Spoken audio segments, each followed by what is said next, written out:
Cinema நேயர்களுக்கு அன்பு வணக்கம். வெல்கம் டு எம்டி திரை. இந்த ஷோல பராசக்தி படத்தினுடைய கதை குறித்து சுவாரஸ்யமான தகவல் வெளிவந்திருக்கு. ஸோ அதான் இந்த ஷோல நம்ம பார்க்க போறோம். இயக்குனர் சுதா குங்காராவ் இயக்கத்துல சிவகார்த்திகேயன், ரவிமோகன், அதர்வா, ஸ்ரீலீலா இவங்கெல்லாம் இணைந்து நடித்துள்ள திரைப்படம் தான் பராசக்தி.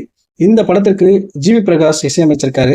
மிகப்பெரிய எதிர்பார்ப்புகளுக்கு மத்தியில் உருவாகியுள்ள இந்த படம் 2026 ஜனவரி 14ஆம் தேதி பொங்கல் பண்டிகைக்கு வெளியாக இருக்கு. இதுவரைக்கும் இந்த படத்திலிருந்து வெளிவந்த பாடல்கள் நல்ல வரவேற்பு பெற்றிருக்கு. விரைவில் இசை வெளியீட்டு விழா மிக பிரம்மாண்டமாக நடைபெற இருக்கு. இந்த நிலையில இந்த படத்தினுடைய கதை குறித்து இணையதளங்கள்ல உலா வந்துட்டு இருக்கு. அதாவது பராசக்தி படத்தினுடைய கதை தான் அப்படின்ற மாதிரி ஒரு தகவல் இணையதளத்துல உலா வந்துட்டு இருக்கு. என்ன அப்படின்னு பாத்தீங்கன்னா, முன்னாள் மெட்ராஸ் மாநிலத்துல நடைபெற்ற குடிமக்கள் மறுப்பு போராட்ட கள பின்னணியில அமைந்த இந்த கதையில கிளர்ச்சியாளர்களை தேடி ஒழிக்க வேண்டிய கடமையுடன் ஒரு கொடூரமும் புத்திசாலித்தனமும் கொண்ட ஒரு அதிகாரி வராரு.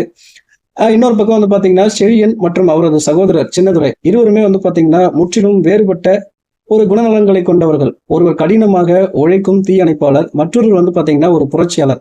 இவங்களுக்கு இடையில உயிர் ஆபத்தான பூனை எலி விளையாட்டு போல ஒரு துரத்தல் அப்படிங்கிறது தொடங்குது. தனது மக்களை பாதுகாக்க அமைதியான வாழ்வை விட்டு விலக செழியன் கட்டாயப்படுத்தப்படுறாரு. இறுதியில நீதிக்காக வலிமையான சக்திக்கு எதிராக அவர் நின்று போராடும் ஒரு கொடூரமான இறுதி போராட்டம் தான் இந்த பராசக்தி படத்தினுடைய கதை அப்படின்ற மாதிரி கூறப்படுது.